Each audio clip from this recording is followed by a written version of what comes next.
Hey everyone, welcome back to another episode of Explorer HQ. Today I wanted to share with you guys some budget-friendly tips that I came across while doing my next project under the hood on my 3rd Gen 4Runner, looking at doing an aux power, one of the 8-gang switch panels. I do have a few different accessories that I run, and right now switches are kind of everywhere. Wanted to consolidate it. And after seeing a video that Timmy the Toolman and Sean did, kind of inspired me to do so. So I did pick up the 8-gang system as opposed to the 6-gang, and for no other reason than Amazon Prime offered a coupon to do it that actually made it cheaper than the 6-gang. So here we are, more for less. One of the main things I wanted to show you guys, I guess between all of the 3rd gens, the fuse panel underneath the hood, how they have them laid out is different. So I noticed on Timmy's video, he had a number of blank sections that he was able to put Velcro on to affix some plexiglass and then mount the fuse panel on top. With mine, you can see there is not one, so I had to kind of think creatively of going, how else am I gonna do this? So initially started thinking, well, first off, shopping for plexiglass, found out that it is about $30 or $35 for the smallest section, which is about a 1/4 inch thick.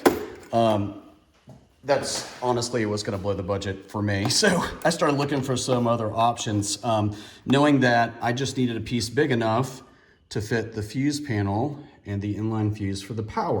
So this, the top of this box is about 3 1/4 by 7 1/4 before the little release button at the top, which actually sits above the surface here. So wanted to make sure I could stop before I got to that. Otherwise I'd have to create some kind of a riser to go in there, and then I just didn't want to complicate it that much. So went shopping and found at Walmart a cutting board. Literally, you just need something that is approaching a 1/4 inch width.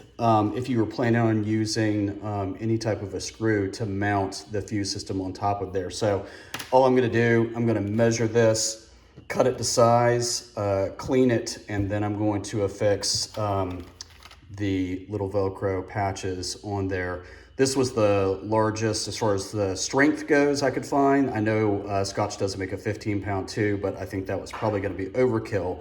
But coolest thing I happen to notice, when you get the ones that are already pre-cut little squares, my plan is to insert them, and they fit almost perfectly over top the larger panels here. So I'm actually going to stick a few of these on the back of this, and then what I'm gonna end up doing, I'm gonna take the cutting board, and then I'm gonna use a paint pen to label on the back side beside where the Velcro is what each individual fuse went to. So in this case, again, if I ran them all the way up the side, here you can clearly see a power outlet, defog, tail, fog, and all I'm gonna do is fix here, flip it over and install, and then I'm going to label out to the side what it is in a paint pen. So I will show you guys that finished product. But again, I'm not going to walk you through it. There are plenty of better videos for installs. But again, stay tuned for this clip, and I'll show you the finished product.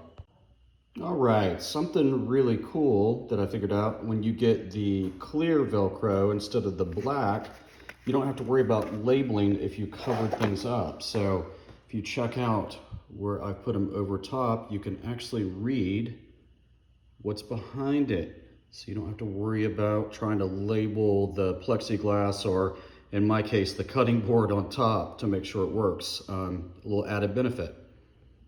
Okay, so here is the installed product sitting on top of the Walmart cutting board.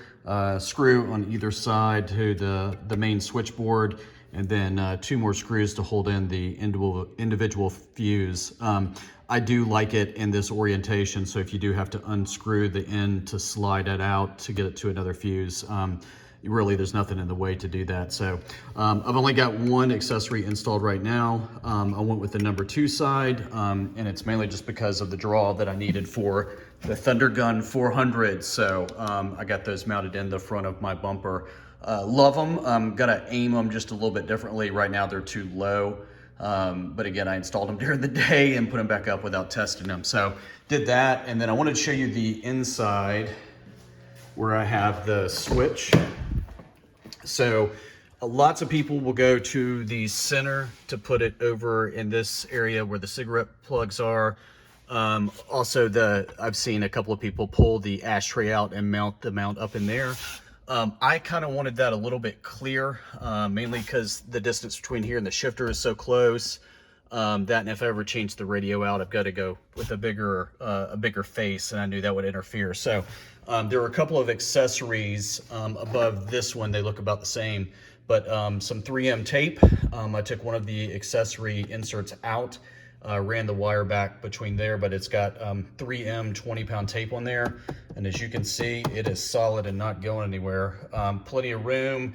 It doesn't cause any issues hopping in and out of the vehicle. So that is my setup. Hope you guys like it. See you soon.